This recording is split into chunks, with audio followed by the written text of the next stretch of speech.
More speed.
Shudder! Yeah.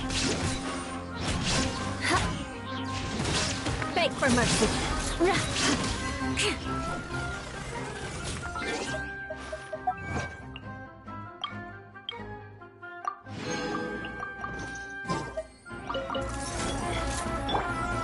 Inazuma shines eternal!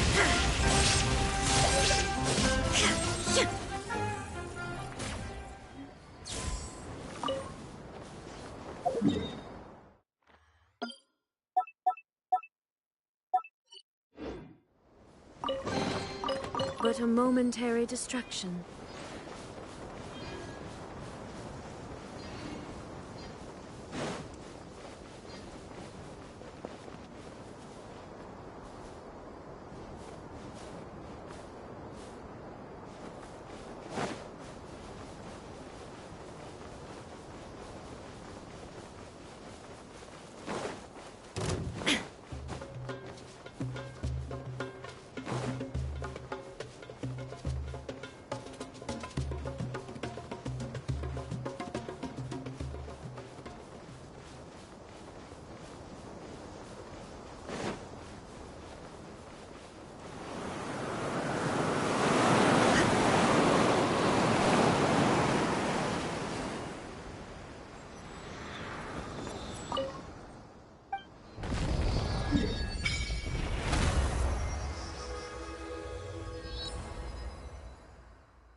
Illusion! Shut up!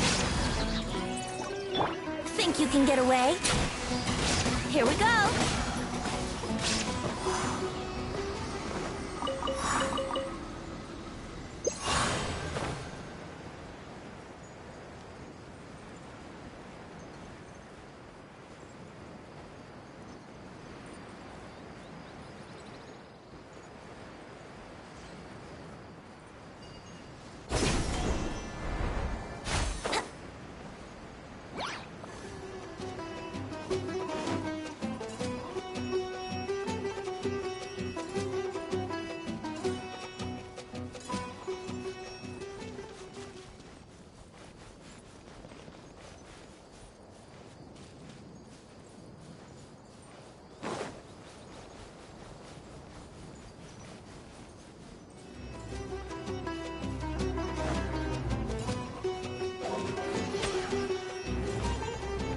Time for takeoff.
Candace, you're still fighting?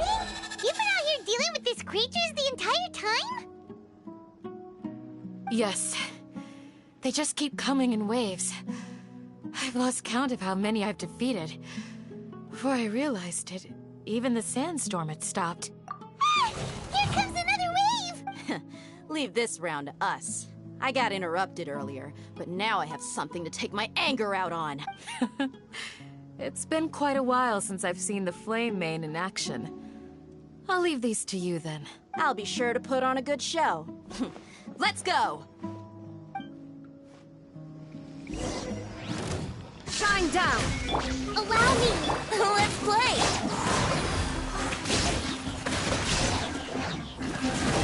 Crush!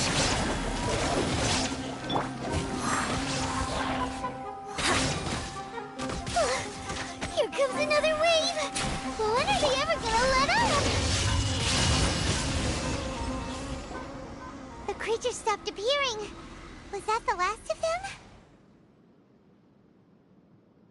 What we fought just now was probably the aftermath of the sandstorm.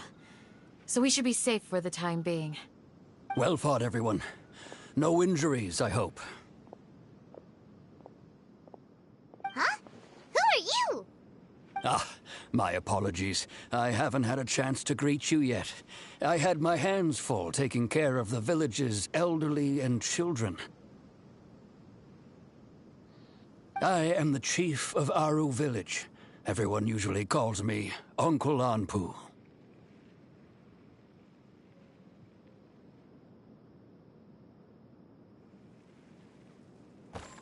Sir, I am also originally from the desert, but I have not been back for some time now. May I ask if such sandstorms are common? I can't say they've always been common, but recently the storms have become increasingly severe and frequent. Besides sandstorms, we also occasionally get earthquakes. According to an investigator who stayed in the village a while ago, these unusual natural phenomena are related to the withering of Irminsul. Another effect of Irminsul's withering. So, Irminsul's withering causes withering zones in the forest, and sandstorms and earthquakes here in the desert? Everything in the natural world is inextricably connected to Irminsul. These regional symptoms can indeed be a reflection of Irminsul's present state. Everyone in Aru Village needs to take good care of themselves. Speaking of which, why haven't I seen a single village keeper since I got here? Village keeper? Who are they? Village guards like Candace? Does your curiosity know no bounds? Village Keeper is how Aru Village refers to mad scholars exiled here by the Academia. Most of them are scholars who lost their sanity after a period of training in the Avidia Forest. The Academia believes that their crazed mutterings may have a negative effect on the psyches of other scholars. So, they're forcibly exiled to the desert. Though if you ask me... Alas, that's exactly what we've been trying to investigate. One by one, the village keepers have been mysteriously disappearing without a trace. But no one in the village has ever seen them leave. If you're planning to stay around the village for the next few days, I'd appreciate it if you could keep an eye out for them. I've had encounters with those people in the past. I'll see what I can do to help. The Matra are the ones responsible for their exile. Now that you're no longer with them, are you trying to alleviate your guilt and atone for your past sins? I'm fascinated by how you think. Mock me if you will, but if you are guilty, I will eliminate you, regardless of my position or identity. Oh, you're the former General Mahamatra. You must be an expert in these kinds of investigations. Thank you for your help. Is it because you're reminded of Hypatia? Oh, these poor scholars. First they lose their sanity, now this! We need to help get them back home, safe and sound. But, is it really a good idea to tag along with Sino? You seem like you really don't trust him. I'll be grateful for the assistance. No doubt you will do a better job than some of my former subordinates. Let's start by finding a spot to share what we know so far.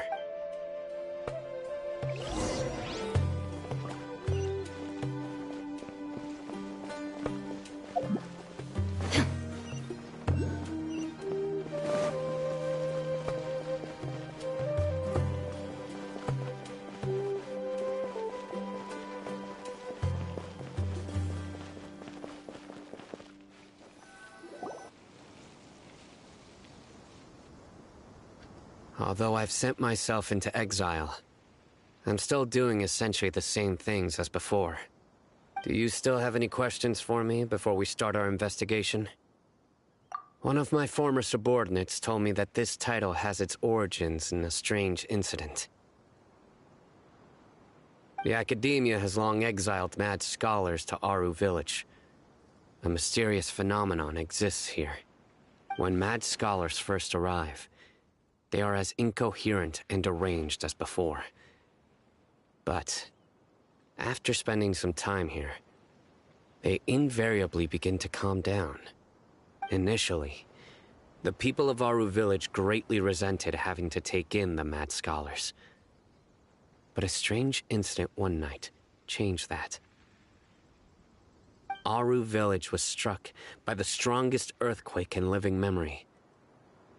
Seeing buildings on the verge of collapse all around him, the then chief of the village was preparing to take everyone to safety.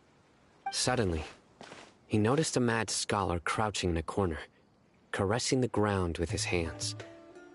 A soft, green light radiated from him, like a divine glow against the backdrop of night. Despite the powerful tremors that ripped through the ground that night, all the houses remained upright, almost as if they had grown roots reaching deep into the ground.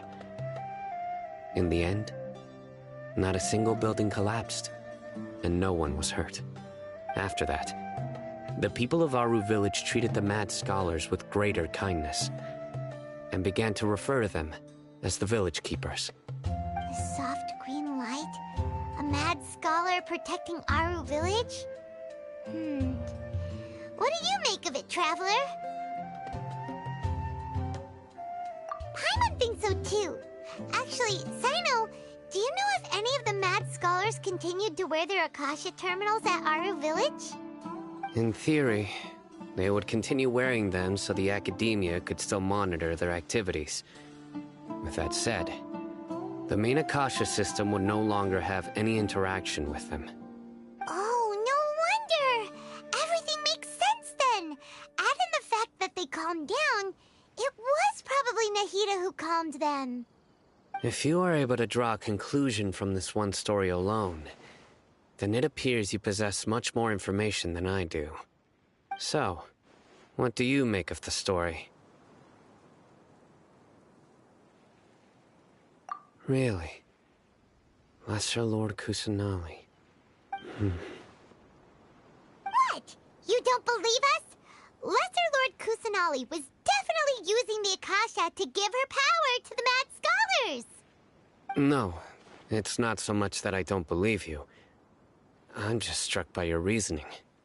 Lesser Lord Kusanali, the current Dendro Archon. Is she really active in Sumeru? The Academia has always placed far greater importance on the late Greater Lord Rukkhadevata. They've more or less ignored Lesser Lord Kusanali, and I've never had any reason to doubt their views. In addition, I've never heard any stories about Lesser Lord Kusanali and her deeds.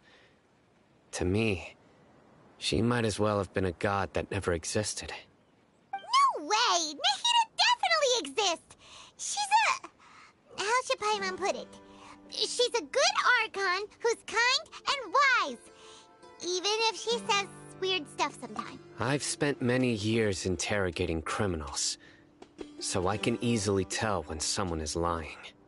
Good! Then you should know that we're telling the truth. That look in your eyes. I've never seen that from a liar. You two really must have met Lesser Lord Kusanali. How can this be? To think, our Archon has been amongst us this entire time. Alright, now it's our turn to put our skills to good use for this investigation.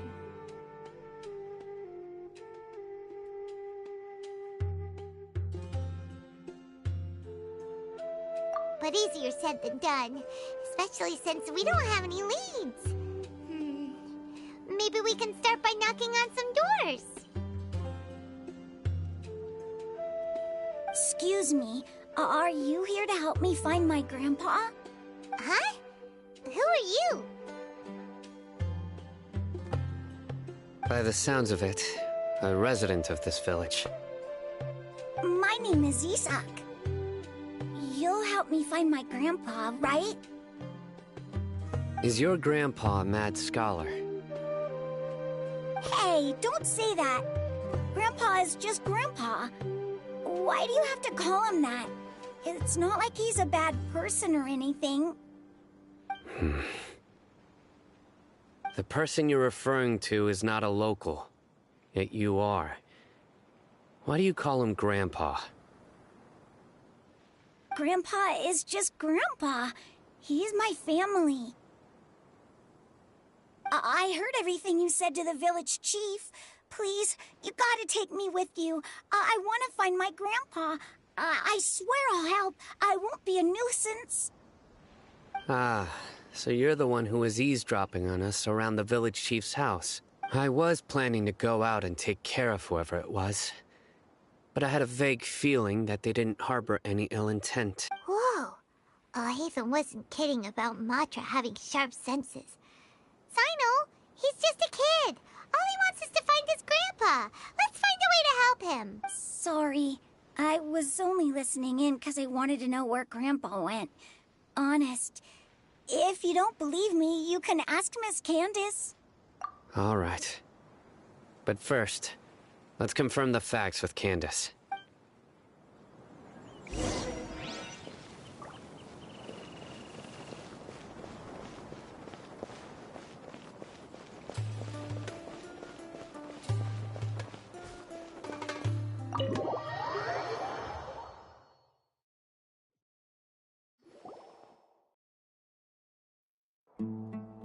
Sino is super vigilant. Ah, you're back already. We just wanted to confirm something with you. Do you know a boy by the name of Isak? I had a feeling he'd go looking for you. Huh? You knew this would happen? Yes.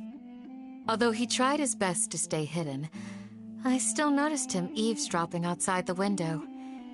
He really wants to get his grandfather back. Isak's parents were both Eremite mercenaries who rarely returned to the village after finding employment in the city. He was raised by his grandfather. Unfortunately, it was only a few years before his grandpa passed away. Isak was still very young at the time, so various families in the village took turns caring for him so he could survive. Later, an elderly mad scholar arrived at the village. Isak thought the scholar bore a striking resemblance to his grandfather, and thus often spied on the man. However, the scholar was unkempt in appearance and incoherent in speech. Although Isak referred to the man as his grandpa, he was afraid and didn't dare to approach him. One summer night, the oft mumbling and bumbling grandpa suddenly calmed down and seemed to become more lucid. He even noticed Isak hiding in the distance. So Grandpa walked up to Isak and patted him on the head. He even took Isak to the entrance of the village, where he patiently taught the boy the names of the stars, and accompanied Isak until he fell asleep. The next morning, Isak woke up and wanted to go find his grandpa again, only to realize his grandpa no longer recognized him. However, even so, Grandpa retained his calm expression. It's said that those who saw the scholar claimed he no longer appeared to be crazy, but appeared to be living in his own world, almost as if he were sleepwalking. Isak was thrilled that his grandpa was able to find peace, and would follow him all the time, asking him things like, "Grandpa, want me to take you somewhere fun?" Or, "Grandpa, could you tell me stories about the stars again?" All this somehow just makes Paimon feel really sad. It seems like they both deserve so much better. Perhaps. Nearly everyone who lives in the desert has some form of hardship or regret. But even so, we must still continue on with our lives. It's also my reason for fighting. I must continue to protect this land.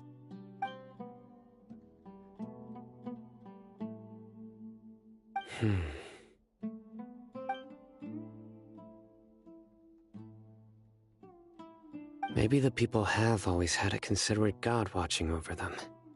Huh? What did you say, Sino? No, nothing. As long as Isak keeps his word and doesn't get in our way, we can take him along. Perhaps you are more compassionate than I gave you credit for. Please accept my thanks on Isak's behalf, Sino.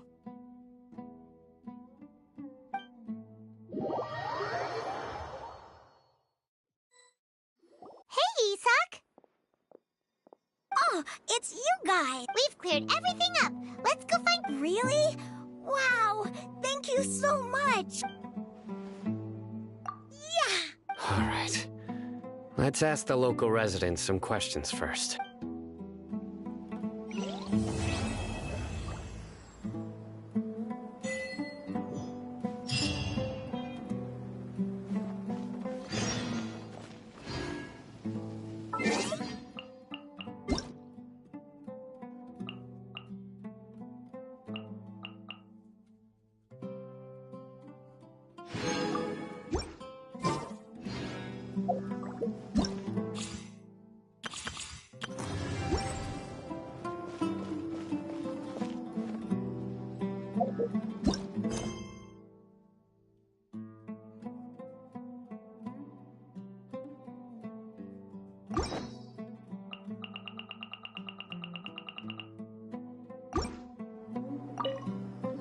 Excuse me, did you happen to see where the missing scholars went? You mean the village keepers? Oh, let me think. When I was eating dinner the other day, I saw one of them by the side of the road, muttering away and eating mushrooms and tree roots. They shouldn't go around eating that kind of stuff. Okay. Did you notice anything else? Anything else? No, I think that's all I have to tell you. Sorry.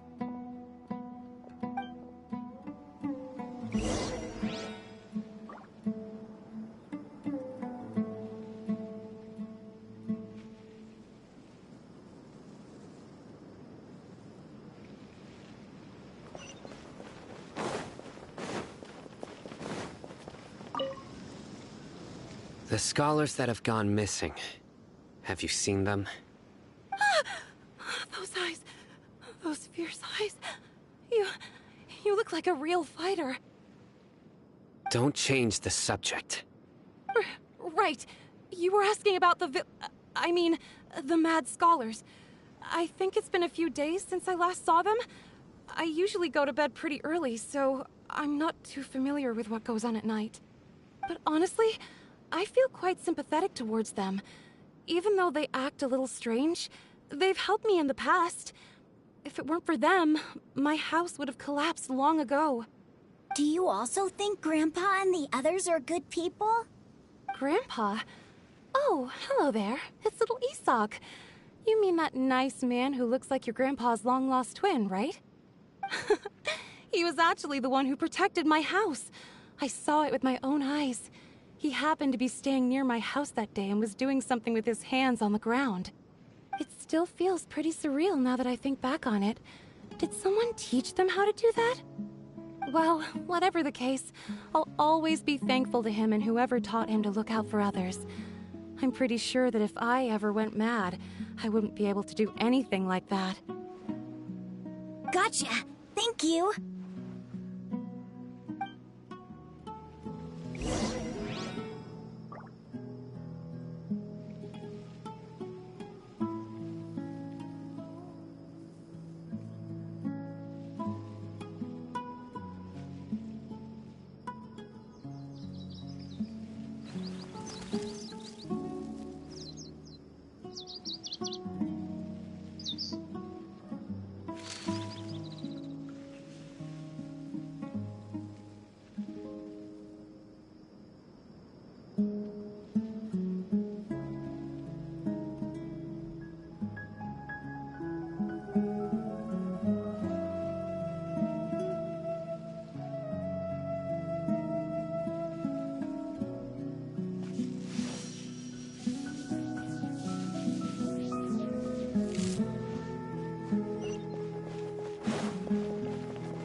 Sir, have you seen my grandpa recently? You know, the one who likes to sit and space out near the village entrance. Oh, well, if it isn't Isak. Oh, your grandpa, huh? It's been a while. The last time I saw him, he was spacing out by the road as usual. I went and asked him if he'd like any of the food I had prepared, despite my wife's protests. Like many people, she's really quite terrified of them. And speaking of my wife, she's still always complaining about how I don't make enough mora. That might explain why she's always mad at me. Oh, thank you. Thank you for taking care of him. It was nothing. You're looking for him, right? Did he go for a walk and get lost? Yeah. That's no good. Well, once you found him, come by my place again and I'll cook a little something for the both of you. I've known you since you were very young. So as far as I'm concerned, you're family. Please feel— Wow, what a nice... Okay. Thank you, sir. Huh? Don't say anything for now. Isak, stay here. Let's head over there. Stay quiet as you...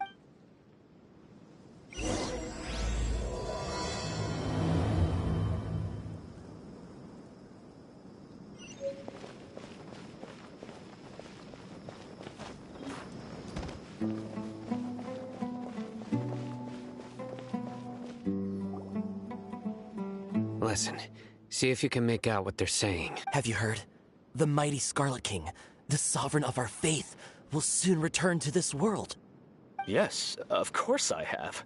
The Scarlet King is the one and only true ruler of this land. I've never believed in any other gods. Still, you say he's coming back, but it sure doesn't feel like life's about to change around here anytime soon. What's your proof? Haven't you noticed? The village has been getting more deranged scholars than ever. Delavar was saying that many people also went insane just before the fall of the Scarlet King's civilization in ancient times. We don't quite know why, but it seems like there's some sort of connection between insanity and the Scarlet King. Isn't it a sign of the Scarlet King's power that all the mad scholars have disappeared? If you ask me, they must have been chosen as the final sacrifice for the Scarlet King's resurrection. Huh. Now that you say it, that does make some sense. Does this mean our lives are finally going to take a turn for the better? Exactly. Those city folks will get what's coming to them. Now, repeat everything you've just said from the very beginning. Huh? Who are you? Where did you come from? My patience is running thin. You heard what I asked.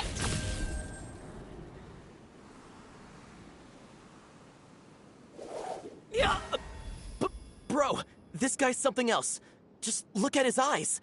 One wrong move, and he's gonna flay us alive. Let's not get on his bad side, okay? I am no match for this guy. Oh, okay, good sir. What is it you would like to know? Tell me about the Scarlet King's resurrection. Well, I only know a few things from hearsay. I went for a drink the other day and heard others talking about a rumor that the madmen will disappear, and that the Scarlet King will return to this land. I'm not making this up, I swear! Hey, go on, keep talking. It's true. It's all true, sir. We desert folk have had more than enough of those people at the academia. They keep sending us all their mad scholars and won't let us have a good life. Would you want to live like this if you were in our place? The radicals were even more thrilled than me when they heard the news. We're all praying for the Scarlet King's speedy return.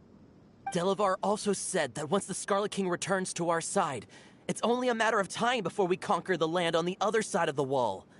They're all willing to serve under the Scarlet King and fight for a share of the glory.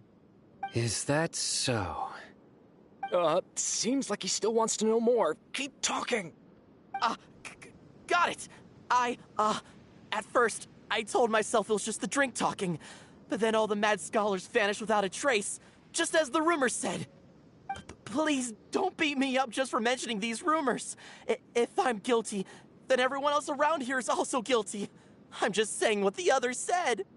The people here really like the Scarlet King, but dislike the Dendro Archon. Where is this radical person you talked about? I haven't run into him over the past few days, so he probably hasn't been around the village. What about you, man? Have you seen him at all? No, not at all. We wouldn't dare lie to you. He's really not here right now. Sounds like you're not too close with the radicals. No, of course not. All we know are their names. I have many ways to stop you from talking. And many others to stop you from sending warning messages. So you'd best just stay home and hope I don't hear of you trying to contact anybody. Don't do anything until I've gotten to the bottom of this. Try something foolish, and even Candace won't be able to protect you. Yes, got it. We'll do just as you say. That scared Paimon half to death. Sino is pretty terrifying.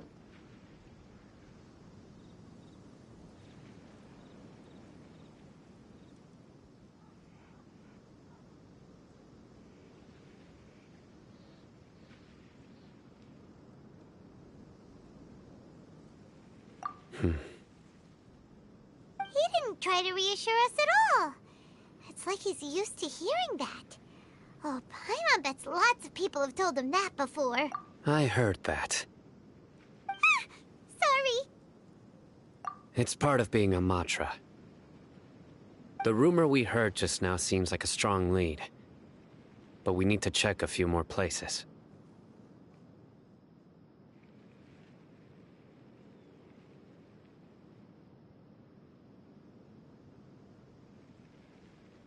Very well. Isak! I'm here. Where's your grandpa's house? Well, I can take you there.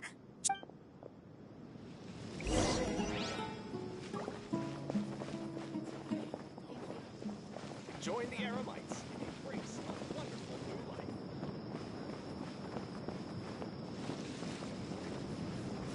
Grandpa? Oh, he likes to be alone. Sometimes he stares at the sky in a daze, and other times he just pokes at the ground with his fingers. Every now and then, he yells out at the top of his lungs, so a lot of people are really scared of him. But he's a good person, really. I know he is. I swear, he's just like my real grandpa.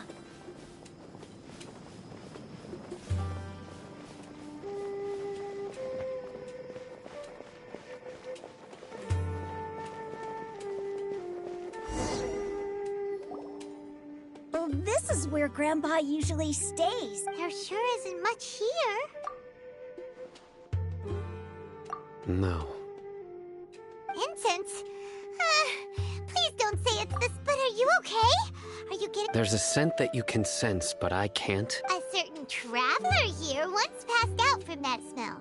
Thankfully, Tainari saved the day. And then he gave us a long... So, you know Tainari? Huh? You know him too? Yes.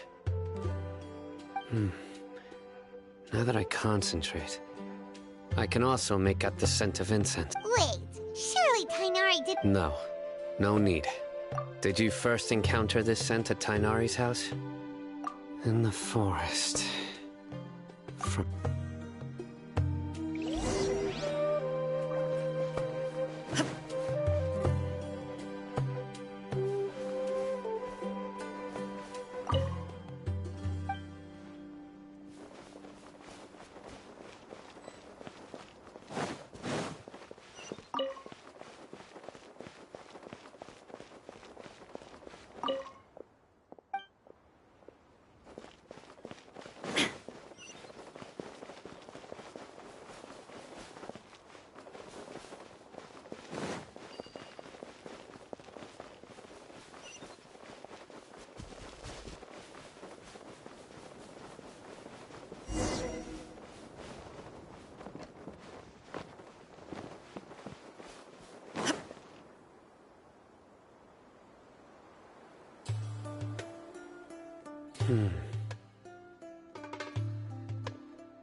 What are you looking for, Sino?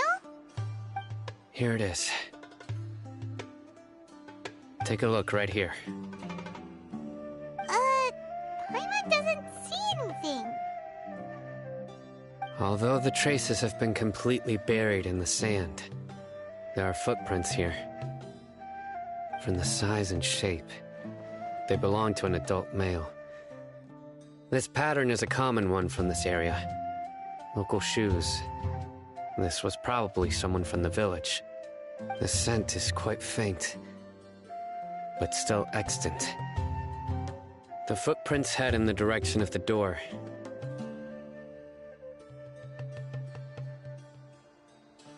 But who would come looking for Grandpa? He doesn't have any friends. We'd have to ask whoever lured him away with the incense.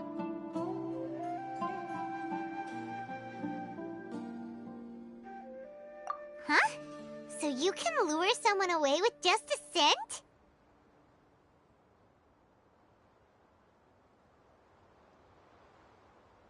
Hey! What's wrong with liking good food? Everyone's got something they love in life. Exactly. Most scholars are fond of incense, since the smell supposedly helps them clear their minds and discover new knowledge. Even deep within the clutches of madness, they still yearn for their knowledge-seeking days, and will follow the scent whenever it presents itself. No, Grandpa. So, someone's taking advantage of their weakness? Huh.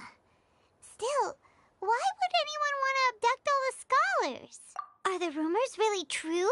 Could the disappearance of all the mad scholars have something to do with the radical? It's highly likely. Please, you have to save my grandpa. Grandpa's never done anything wrong. Please help him. Sounds like we'd better help get him back. Don't you worry, Isak.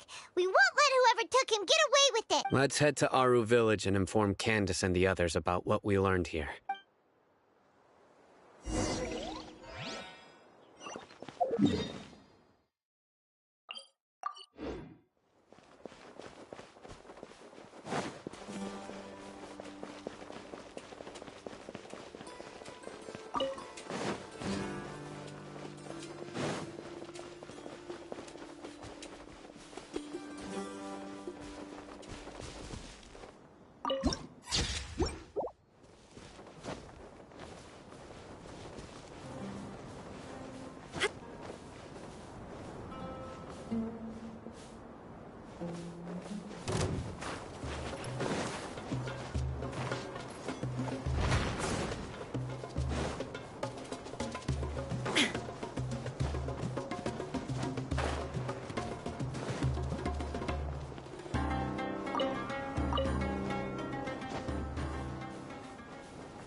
Right.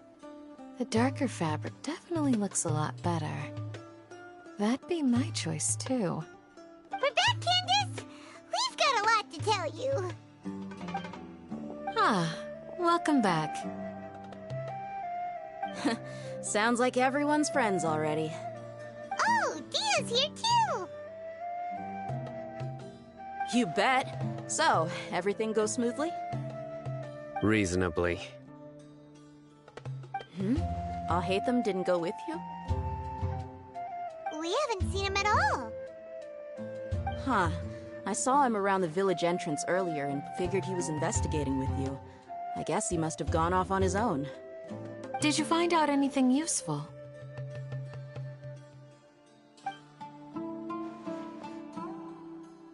I see. So someone used a kind of incense to lead the exiled scholars away from the village.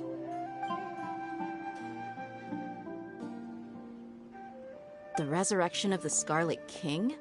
First I've heard of it. Far as I know, the kind of incense you just mentioned is only popular beyond the wall.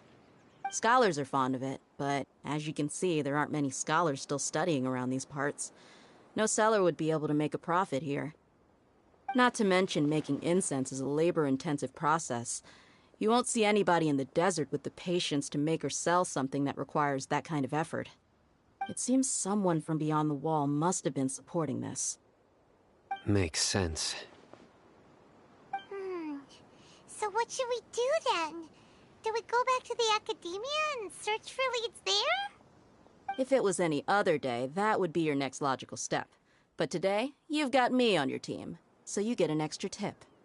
Didn't you say that the villager got his news from the tavern? Well, I also like to drink at the tavern, so I know a thing or two about these radicals he mentioned. If Paimon remembers correctly, the leader of the radicals is some guy called Delavar. Ah, yeah. Delavar, the scar-riddled bandit, Engur, the wide-eyed butcher, and Jabari, the duck-tailed bearded crook. The whole lot of them are known around these parts.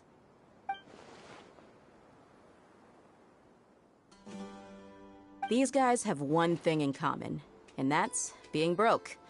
The rougher life gets, the more they want to believe in the Scarlet King. Way they see it, the Scarlet King's resurrection is their only chance at overthrowing the Academia. Throwing all of Sumeru into chaos is the only way to change the way of life here in the desert.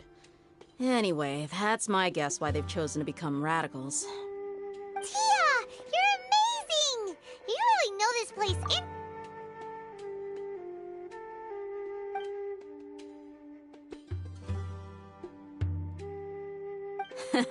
No merc can afford to slack off on gathering intelligence. Every mora I've spent in the tavern has been a valuable investment.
Let's head out.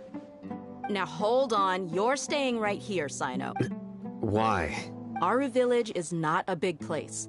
Outsiders stand out here like a sore thumb. I'd bet word about you has already gotten out. The desert is unforgiving, so the way of life here is also a lot tougher than on the outside of the wall. You survive on making connections out here. Compared to you, mercs like me are just third-rate amateurs. I've got no actual fighting skills to speak of. But that also makes it a whole lot easier for me to gain the locals' trust.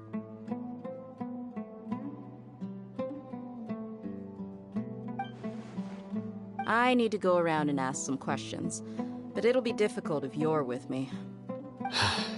Good, then we've got a plan.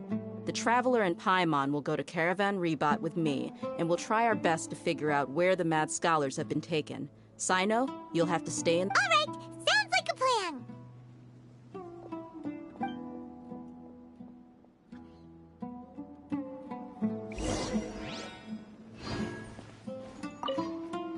Sino, please don't take offense. I'm sure Dia... I don't mind. Ah, I see. Well, from the way you were staring out into the distance, I thought you might have been mulling over Dia's words. No, I'm used to being treated that way. It's natural to fear strength. I take no objection to it.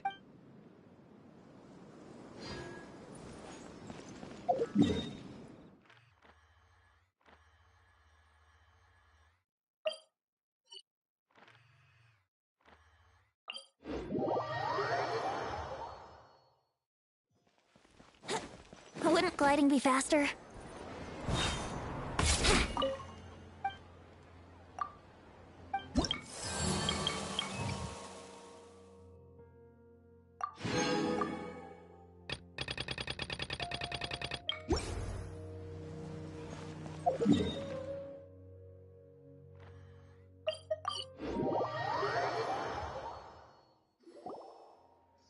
Well, here we are again! Sounds like you're starting to get familiar with the area. Paimon's amazed every time we see the wall of Samiel. How can a wall this tall even exist? It's almost unreal. I know what you mean. I had the same question every time I walked this way when I was a kid. Also, why is this high wall here? And can a wall really block sandstorms? It was only after I grew up that I realized the wall of Samiel isn't just there to keep out the sandstorms. It serves a more important purpose, keeping out people like us. Sumeru is run by wise and mighty sages. To them, us desert dwellers are nothing but tools that can be used and discarded at their whim. We're cheap labor, like livestock, but easier to control. Nothing more.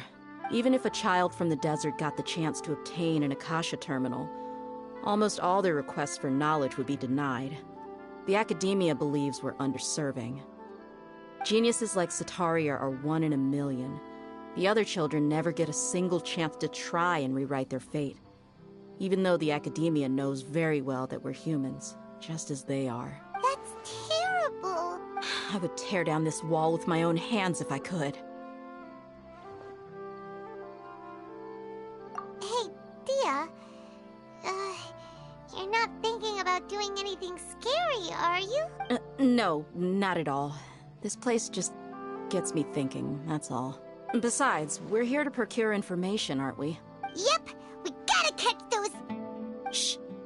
Caravan Rebot is crawling with people, so be careful what you say.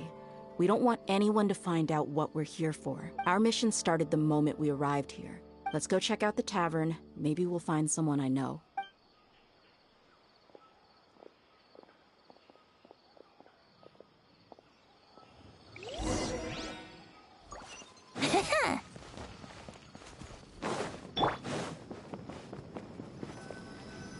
Just our luck. None of them are here today. You mean, you don't see any... Dia, is that you? What a coincidence. You here for a drink too? Zaki. Finally, a friendly face. Oh, and who do you have with you here? Guests from another land? Hello, hello. I'm Zaki. Dia's, how would you put it? Drinking buddy?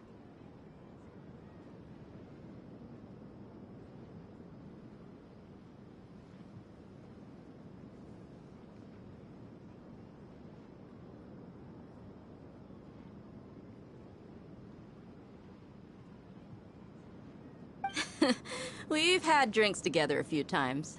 You could say we go back a ways.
Anyway, as far as my friends here, they aren't too shabby, are they?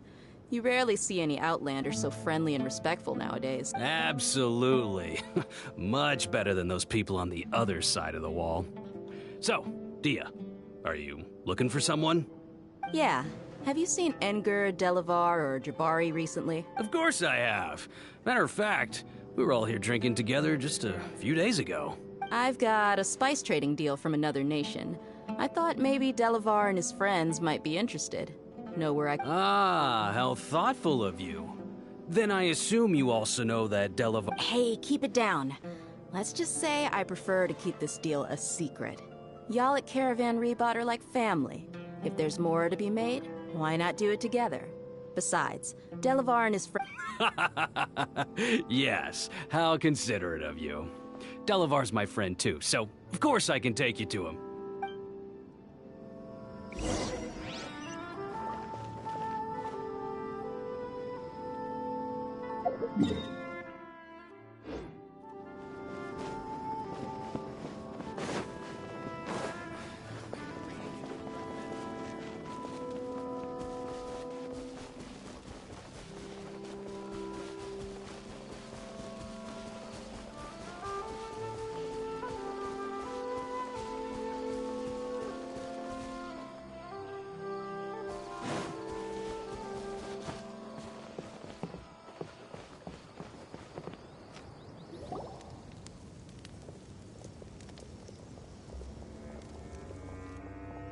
Are we there yet? Yep, this is the place. This place is practically deserted. What are they doing in a place like this?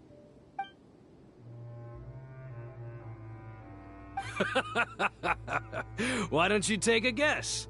Go on, a wild stab in the dark. You're like lambs to the slaughter. Oh no! It's an ambush! What's this all about, Zaki? Come on, Dia. You really think we didn't hear about what you said back in Aru Village? The boys have kept a close eye on you from the moment you set foot there. Not only do I know that you're looking for Delavar, I also know that you've teamed up with people from the Academia to look for the missing scholars. So, you've been watching us from the very beginning? Uh-oh. I'm a new leaving set. And you left the strongest one in the village, didn't you? Who do you think you are? You really thought we'd fall for your little... So you and Delavar have been partners all along. Dia, I guess it's only natural for a traveling mercenary like you to be out of the loop. Those of us who hang around the tavern have stronger bonds than you think. But you got one thing right. We're all looking forward to an uprising in Sumeru. There's nothing more we'd like to see than the desert folk overthrowing the Academia. If that's the case, then I'm sure Delavar wouldn't miss a second of it. I'll be honest with you. If it weren't for what you said in the village, your little monologue about the Wall of Samiel would have convinced me that you're one of us. Delavar. And Engur, you're here too, huh? Long time no see, Miss Mercenary. You should have known the traitors are what us followers of the Scarlet King despise the most. Dia, I thought that you, a fellow desert dweller, would understand that the Scarlet King is greater than the Dendro Archon. Little did I know, you don't deserve to join us. Yeah, gee, what a missed opportunity. Adopting radical views and kidnapping innocent scholars, all because of some baseless rumors. Anything else I'm missing out on? See? There you have it. Mercenaries are just a bunch of faithless scum with only one thing on their minds. Mora. Pathetic. You're all like a pack of street rats. You're not wrong. Mercenaries are driven by Mora, and my faith lies with whoever's paying me. As long as there's a profit to be made, anyone can become my friend. Enough talking! Get him!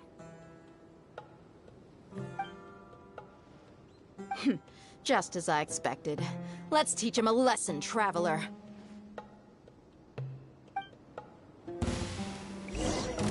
Illusion shattered!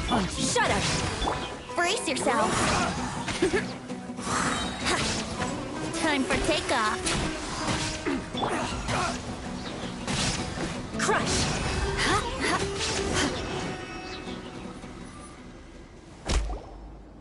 Impossible! How could you? So, what do you think about your meticulous network now, Zaki? How did you say it? It's only natural for a traveling mercenary like me to be out of the loop.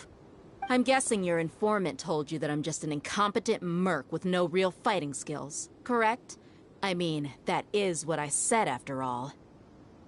And of course you would believe everything he reported. The only thing you know about me is that I'm a mercenary, but you've never seen me in action. Even though you heard we went to handle monsters together, you believed that Candace was the only one doing all the real fighting. That so-called Flame Mane is just a fraud. She admitted it herself. She just uses her connections to gain the trust of others. That's what you thought, right? Ugh. You lied in the village because you figured that we'd have people watching you. And you were stupid enough to fall for it. I figured as much the first time we drank together. You all thought you were so smart. Pathetic. Okay, that should be all of them. Whoa! So you've been planning this since we were in Aru Village? No task can be done without preparation. I just happened to notice a couple suspicious-looking people while you were out investigating. Oh, but instead of catching them right away, you let them report back. Those two who were snooping around were just a couple small fries.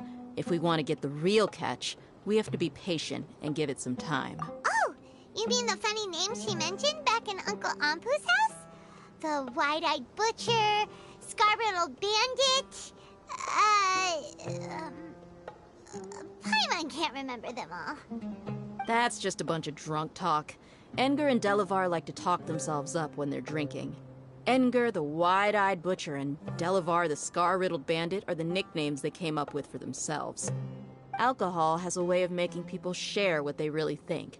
So Edgar and Delavar are always rambling in the tavern about how the Scarlet King is a superior deity. What about Zaki? He's just a numbskull who fell right into our trap. Zaki was probably the best hidden of them all.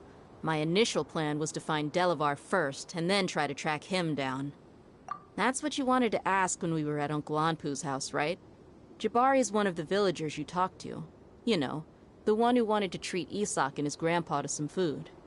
Wait, so he's a radical too? No, he isn't. I just needed to tack on a random villager name to make the eavesdropper think that I was making some wild guesses based on my impressions. Wow, what a genius idea! Well, that's an expert mercenary for you. Ah, you're too kind. It was straight from the usual playbook, if I'm honest. So, that thing you were saying before, is it really true? About what? About how mercenaries only care about Mora, and that anyone's a friend as long as there's a profit. Does that bother you? What makes you so sure? Dia, do you dislike the Dendro Archon like the other desert folk? You two are pretty sharp. No, I don't have anything against the Dendro Archon. I've heard a lot of nice things about the Lesser Lord from Dunyarzad. I can understand her devotion and gratitude. Dunyarzad's just an ordinary person. There's no way a god would be so involved in the lives of everyday people, unless they were truly compassionate. I've begun to realize that the sages are behind everything that's happened recently. The radicals' blind belief in the Scarlet King, making the Dendro Archon out to be an enemy. It's all the Academia's trickery. But I see through it all. And unlike them, I can never be hostile towards anyone who's never done anything wrong. Dia. Anyway, looks like we're done with business here. Traveler, lend me a hand. Let's tie him up and bring him to the village.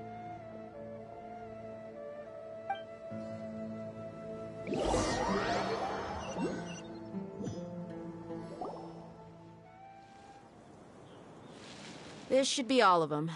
I'll let you take it from here. All right. I'll be in touch. Until then, please stand by. Candace, do you need any help? Candace will be okay on her own. I trust her, so you can too. She's been guarding Aru Village for quite some time now. If anyone is qualified to question the offenders, it's her.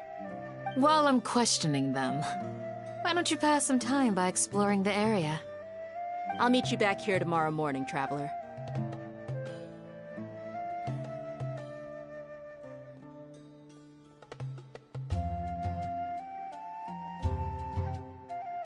As for these idiots, let's just hope they live to see another day.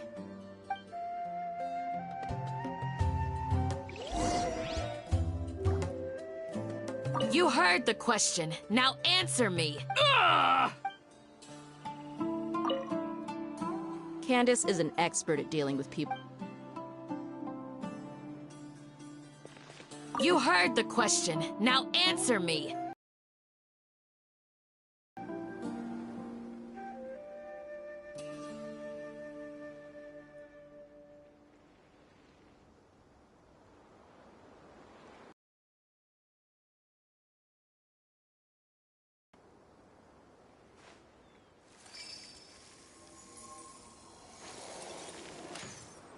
You need to watch out for any signs of earthquakes and sandstorms.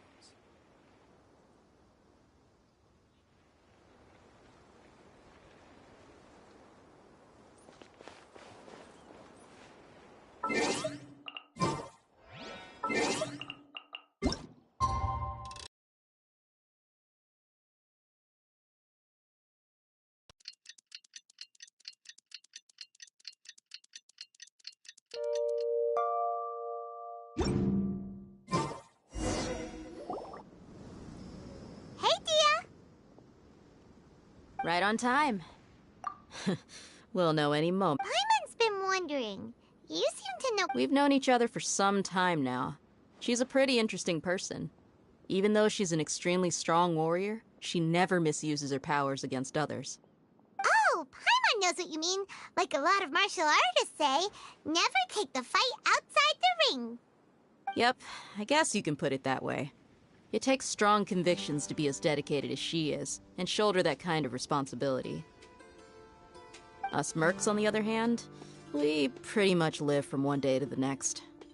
Well, Paimon thinks you're great, too. Really? Thanks for that.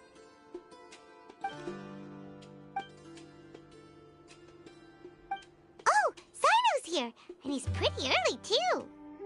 Yes. I was here yesterday to help out a little. To help out? By doing what? Sharing some interrogation techniques. Oh, you mean you taught Candace some more persuasive methods? Right. Come on in, everyone. Come on, let's go inside.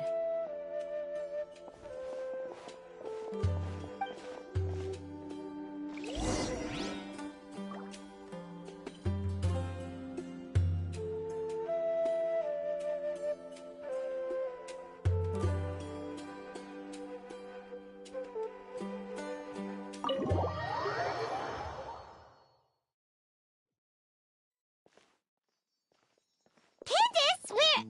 Whoa, you look furious. Do I? Huh. What gave it away? Oh, there's no mask that can hide true bloodlust. Cover up your eyes, and it'll still show itself at the corners of your mouth. Perhaps I need to work on my composure. Still, it's perfectly understandable why I'm angry. I'm sure everyone present would agree. Yes, ma'am. Please, don't beat us anymore. We're gonna die.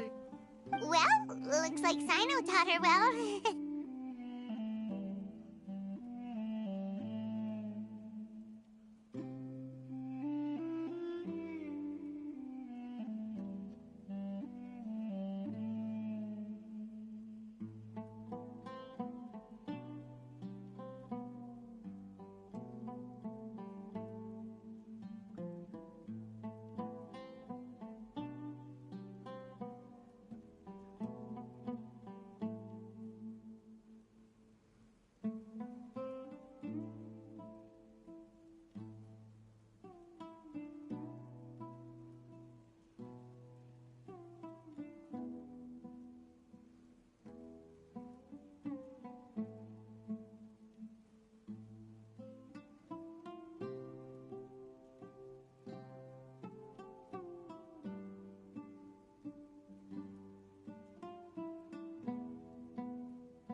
You fear death yourselves, yet you do not hesitate to place the lives of others at risk. The absurdity is mind-boggling. The ones you call mad scholars are known to us as the Village Keepers. They are vital members of our community, and some even count them as family. You come here, to my village, and you treat my people as nothing more than stepping stones towards your goal. Tell me, what would you do to you in my position? Mercy! Please, have mercy! You've made your bed. We may both be desert dwellers, but there is one thing that I understand better than you. The resurrection of the Scarlet King will only result in war. And war serves no one. The people of Aru Village care little about which god is in power. Life may be tough and tiring, but we wish to preserve our way of life. A war would only cause us to lose all that we have. And that is not a responsibility that you can afford to shoulder. We understand. We're sorry. I'll tell you everything I know. Please, just let us go. I'm listening. You might not believe this, but it wasn't us who came up with this idea. Someone was spreading rumors in the tavern. That's how we ended up hearing about the Scarlet King's resurrection. Some mystery man told us that mad scholars will make the perfect sacrifice to usher in the Scarlet King's resurrection. They give their lives, and we can get anything we wish for. They're called Village Keepers. Slip up again, and you'll regret it. Yes, sorry. It was all that mystery man's doing. He told us to spread word about the Scarlet King's resurrection and talked us into helping him. I'm not sure. That's one. Huh? One what? Strike. You get a total of 3. Then, you die by my hand. Wait, I'm telling the truth. We don't know anything. It was all him. 2. He got us to lure them out of their houses in the night with some kind of incense. We take them to a junction outside the village. Then the mystery guy takes them from there. You gotta believe me, please. I'm telling the truth, I swear. Just ask them if you don't believe me. That was indeed the truth. Traveler, go on.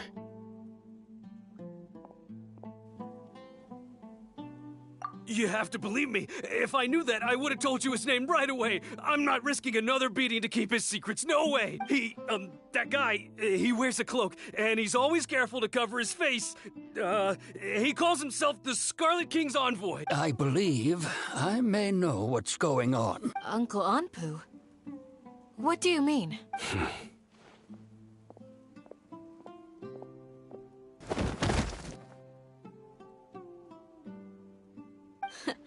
Smooth. Okay, speak. If my suspicions are correct, this mystery man they speak of could be from the Academia. Some time ago, people from the Academia attempted to take the Village Keepers away. I refused, insisting that they are part of our community. It strikes me now that this secretive character shares the same goal they had. Which means it's highly likely that the Academia was purposely spreading a false rumor to trick the radicals into delivering the Village Keepers right into their hand. They were the ones who brought them here to begin with. Now they're trying to take them back? We aren't gonna let that happen. Not the Academia again. Just as I thought, but what could they want with the Village Keeper? People are nothing but tools in the eyes of the Academia. A change in their plans likely means they found another way to exploit the Scholar. Regardless, our top priority now is locating the Village Keeper. You're right. Isak is still waiting for news on his grandpa. Time to go. Let's leave. Yes. You got it. Candace, I'll let you deal with the radicals. All right. Let's meet back here once it...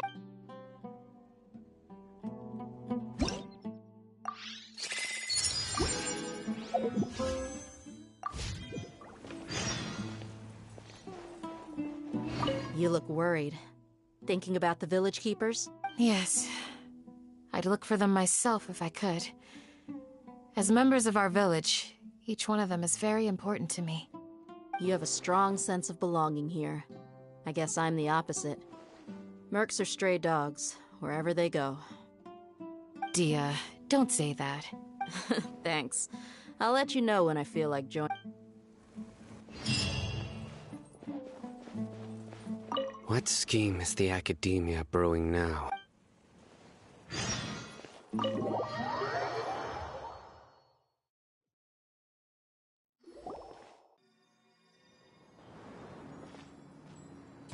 Let's get some food in us and then we'll... Whoa! Where did you come from? Well, as you can see, I am merely sitting here and reviewing what we have deduced thus far. You were gone for ages! And now you're suddenly sitting here musing to yourself? Where have you been anyway? Hey, what's with the silence? You never think things through before asking questions. I'm giving you some time to make up for that. Paimon's so mad! Paimon's gonna give you an ugly nickname!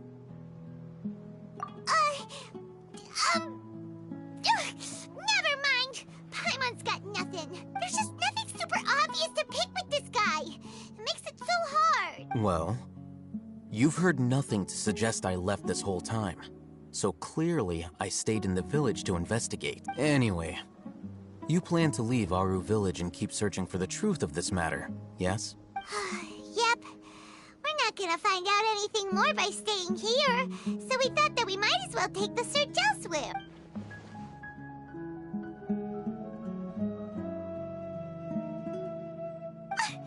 Enough with the silent treatment! No. I'm just surprised that you decided to team up with him. Alhaitham, you haven't helped us out at all ever since we arrived at Aru Village. Bold of you to question our choices.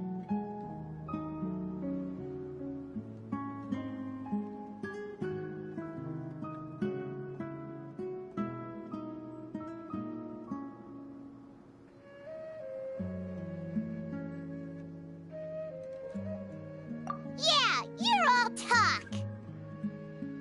While you were investigating, I had my own work to do, which I've now finished. Really? Paimon doesn't believe you. To be honest, we aren't really a team, so I have no obligation to inform you of my whereabouts. Not to mention that going separate ways allowed me to find some important information that you all had missed. Huh? Right here in the village? Correct. What did you learn? I'm going to take you to someone. But before that, you need to understand where she's coming from. What does that mean? How do you think the residents of Aru Village feel about what we're doing? In other words, do you truly believe every single word the villagers tell us? You mean, some of them... Hiding the truth does not necessarily equate to lying. Again, these people have their reasons. Remember what Gandis said? Most people in Aru Village don't necessarily care which deity is in charge of Sumeru.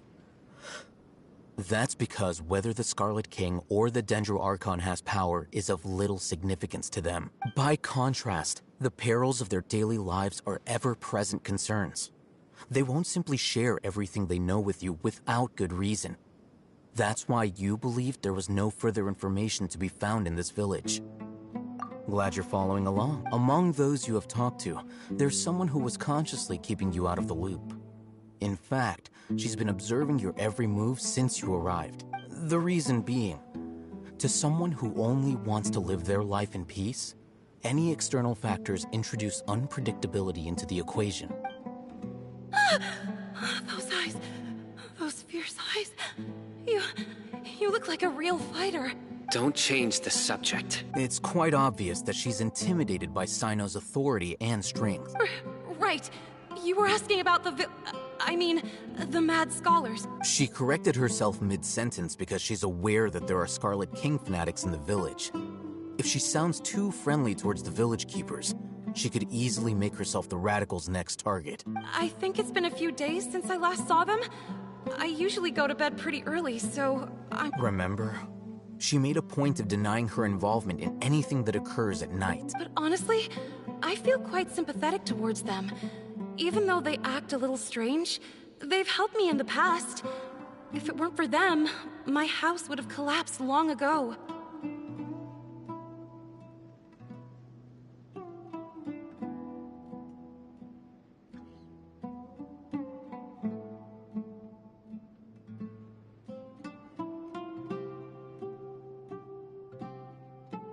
After speaking to the village chief, it became clear that the village keepers had protected Aru village at night. In other words, the young miss was very much awake during that time.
Why would she lie? By getting involved with an outsider, she risks drawing unwanted attention to herself.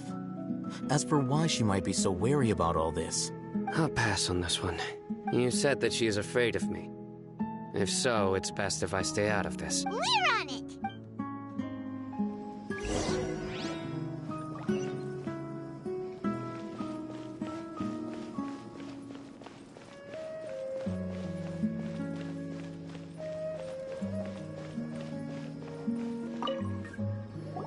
Miss Shawnee, as we discussed earlier, I've brought someone with me. Mr. Alhaitham, I'm aware of where you stand, but how can I make sure that your friends think the same as you? Huh? What do you mean? Go ahead and talk to her. Go on. Earn her trust. Is it really that simple? May I call you Traveler? Hi, Traveler. I want to ask you something. Do you think the resurrection of the Scarlet King can truly change Sumeru for the better? Why's that? That's very similar to what Miss Candace says. I know you two are friends. That's why I'm willing to talk to you, even though I do have some reservations. Before, I wouldn't even have the courage to ask something like this. Traveler, do you believe our lives will get better? Yeah! We came here from another nation, so it isn't wrong of you to be weary. And we aren't really residents of any one nation. But even so, we've met lots of people from different places, and we've always fought for what we believed in. We have friends in Sumeru, and we want to help them. That's... I want to trust you.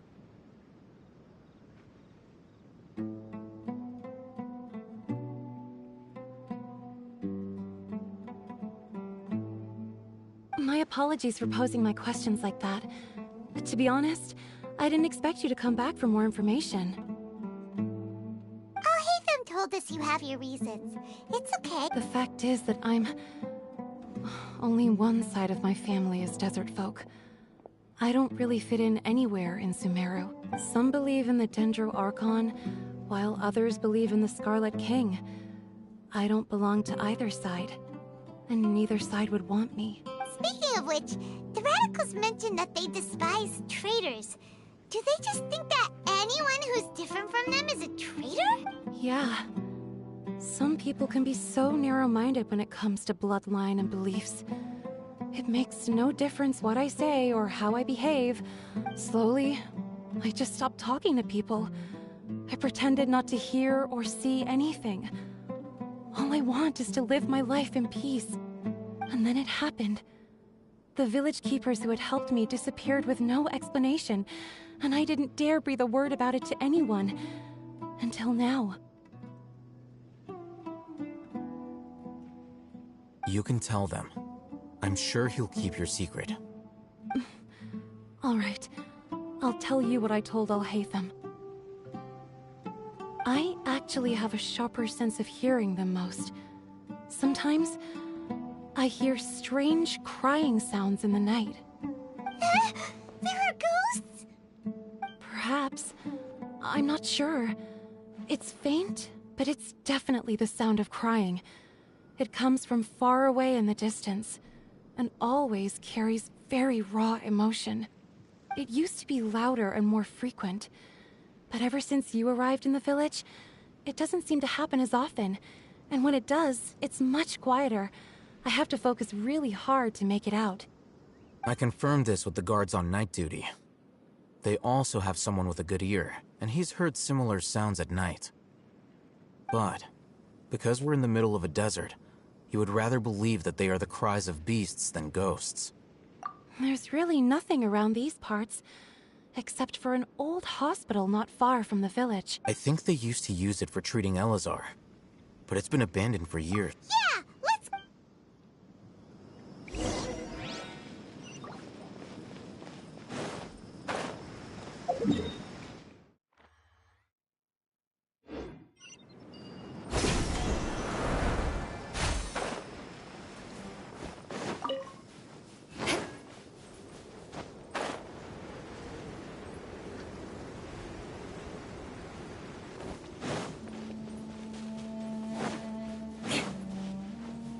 More speed.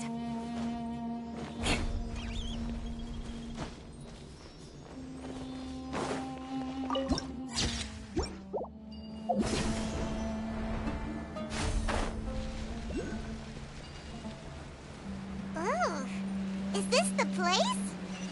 It's in terrible shape. And there's sand. Ah! Monsters! Watch out! Vengeance will be mine. I condemn you.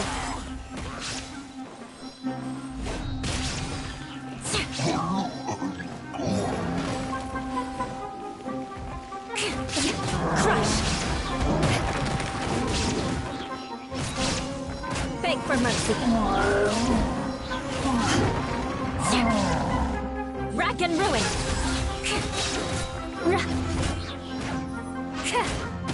Shine down.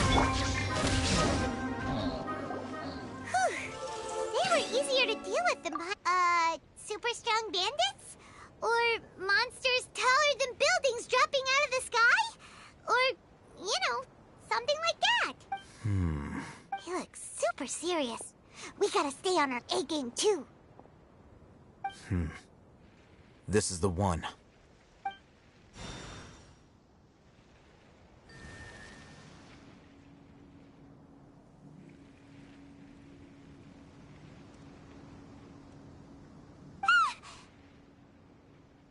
Let's go in and take a look.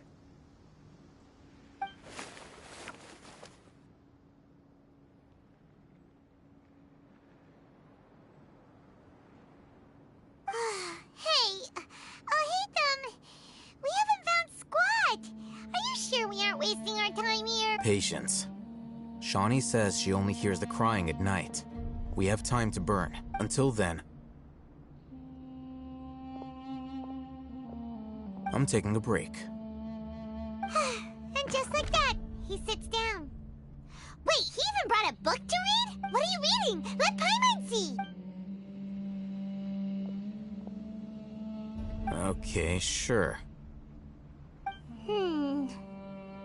Huh?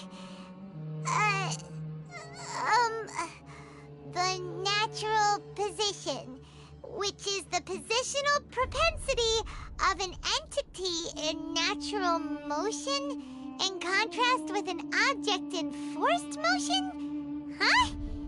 When free from external influences, every entity displays the tendency to follow its natural trajectory? So, you got that? Oh, Paimon gives up. You keep reading your book. See ya! How is he so relaxed? Look at him, reading an impossible book in a creepy place like this. Hey! Paimon's your Tibet travel guide. Paimon knows plenty of useful stuff already. And anyway, it's not Paimon's fault that the books people read in Sumeru are...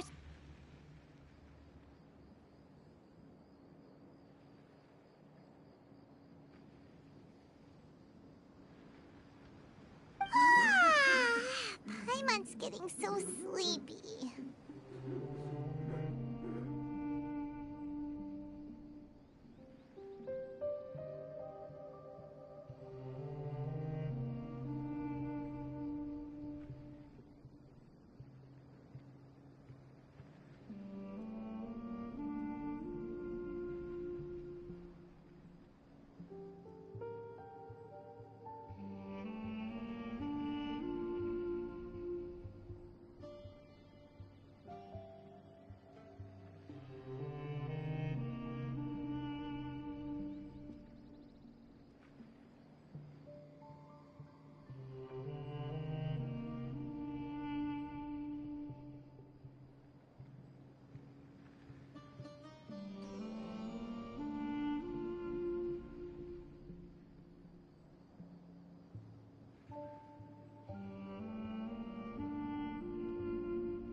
Huh?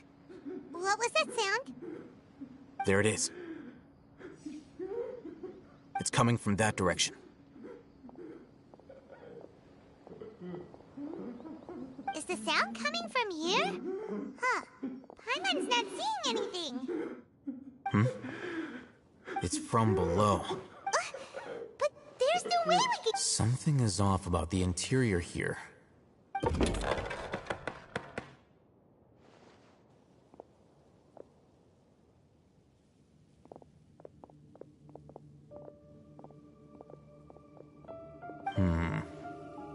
As I thought.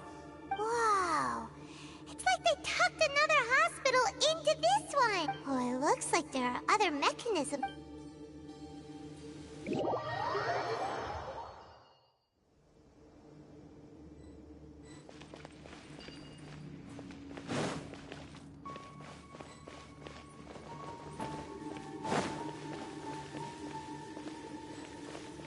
More speed.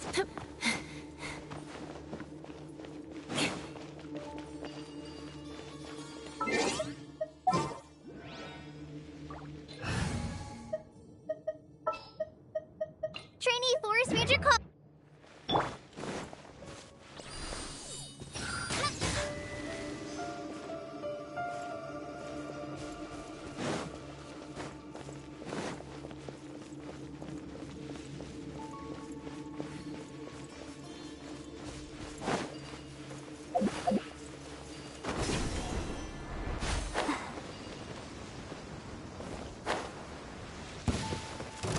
Shut it!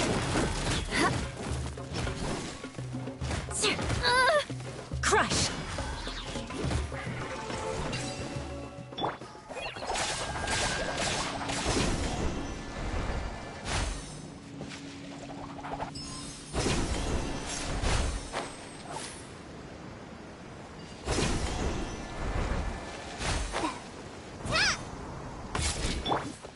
Shut up!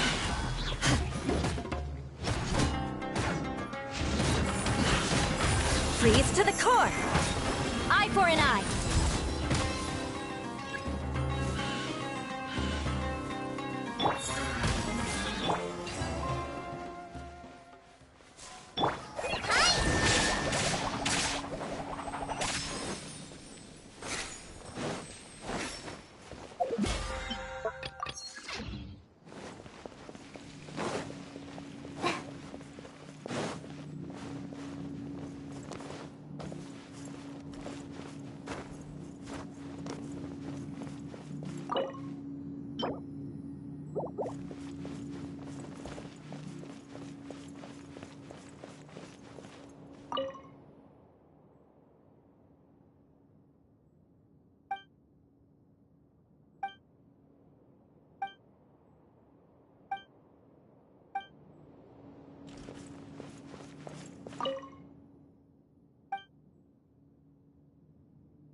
Look, there's someone over there. Good idea. Let's approach him.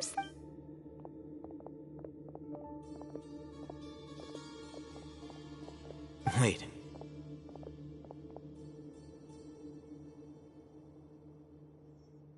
You're...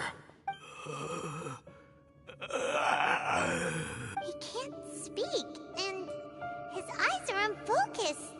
But he looks too young to be any. Also, why is he? Didn't expect to see him here. You know him? He's Razak, a senior of mine at the Academia. He's a scholar too? Is he the kind that holds? No. And that's the problem. Razak was never involved in any of those things. He never trained in the forest, let alone reach Satyavada life. Leaving that question aside for the moment, him being here alone looks like they've already taken everyone away. For whatever reason, they left Razak here. Perhaps they simply didn't have time to come back for him. There are drag marks on the ground. They're clearer by the doorway. Someone was forcefully drawing a cart that was loaded with something heavy. Loaded with people? That is one possibility. It looks like they were in a hurry, as if they were afraid of being caught. In their haste, they failed to notice Razak hiding in a corner. The symptoms are identical. Looks like we found living proof. Huh? Why do you say that? Allow me to jog your memory. Recall your time at Port Ormo. Don't you think his symptoms look familiar?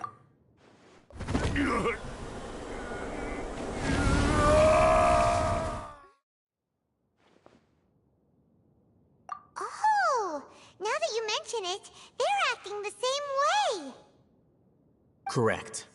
The Academia, it isn't difficult to deduce their rationale. First, the Academia spread a false rumor of the Scarlet King's resurrection, emphasizing the role of the village keepers, the mad scholars who were exiled to Aru village.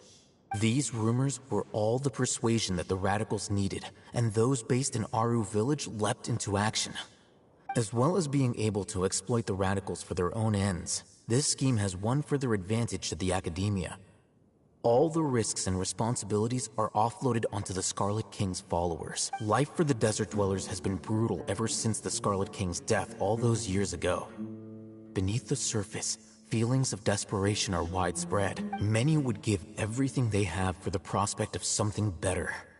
Anyone looking to exploit that for their own ends simply needs to make a few empty promises. Even if complications arise, people will see that those involved are all followers of the Scarlet King, and look for no further explanation than differences of belief.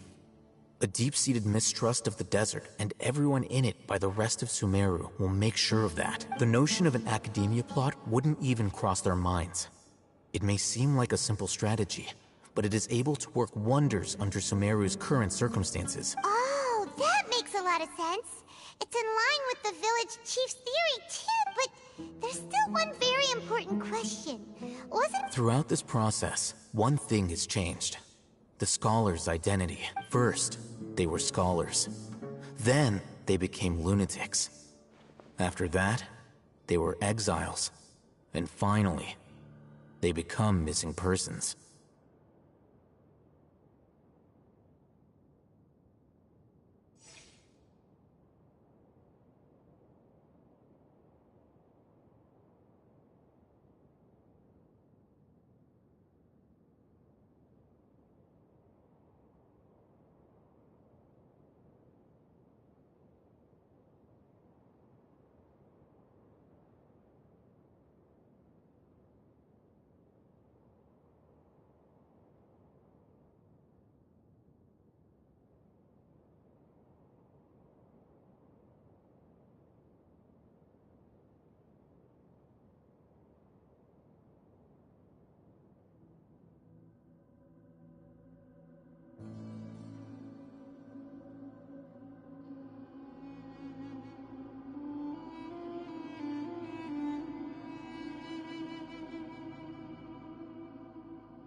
An exile is still patently a living, breathing human being.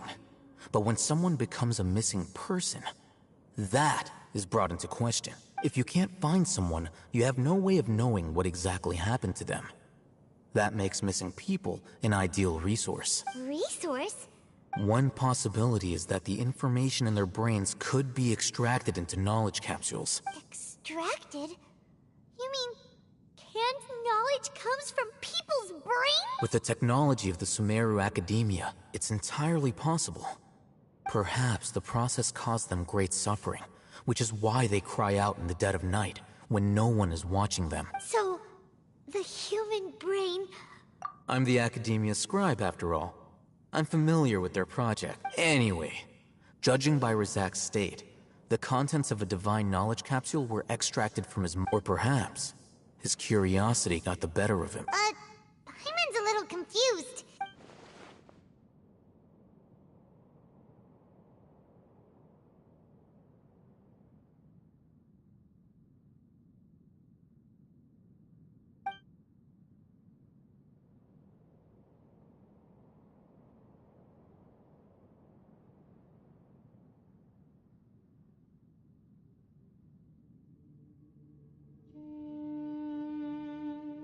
The look on your face tells me you've realized the answer. That's right. To some scholars, gaining knowledge about the gods is their entire life's pursuit. Extracting canned knowledge is just one of the extreme measures they turn to. However, I can't help but wonder. The academia is going out of their way to look for forbidden knowledge. But what is their ultimate goal? I've spent quite some time trying to analyze the contents of the Divine Knowledge Capsule, but to know— You mean you're not even slightly interested in— All scholars seek to expand the horizons of knowledge, but I'm not particularly interested in gods, so I don't share their degree of zealotry. Extracting information from people as if they were lifeless objects? If this is the direction of academic progress, then the academia may as well shut its doors. Sounds like you're really against all this. Of course. The academia's actions run contrary to their rules. Whether it be academics or knowledge, everything has its boundaries. If those lines are crossed, the rules and order that govern everything in the world will be destroyed. This matter needs to be corrected, just like fixing a typo in a book. Wait! Didn't you step in to help because you felt sympathy for those poor people?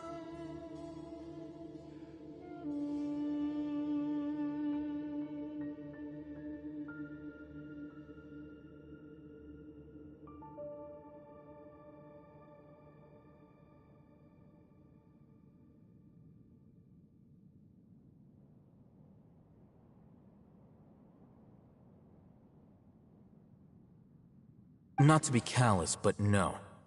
My criteria are a little more restrictive than that. There is no shortage of suffering in Sumeru, and the same can be said for the rest of Teyvat as well. What do you plan to do about that? Save every last person? Probably not. You can say that. Simply put, I don't blindly place my faith into strength or heroism. I do what I want. The Divine Knowledge Capsule is something I want to investigate in full. That doesn't mean I'm willing to take action for the sake of a few strangers.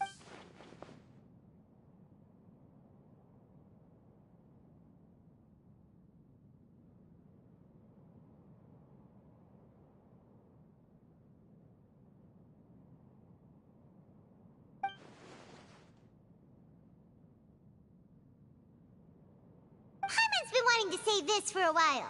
There are a lot of bad guys in the academia, but you're not one of them. You're their weirdo. You're probably right. Though I must say, I quite enjoy this feeling of being the odd one out. Uniqueness is also an asset, is it not? Wow, that's a great way to think about it. Paimon's really impressed. If only Miss Shani had a... I'm just a more likable person than her in general. There's nothing more to it than that. He won't last long if we leave him here. We'll work out our next step after we return to...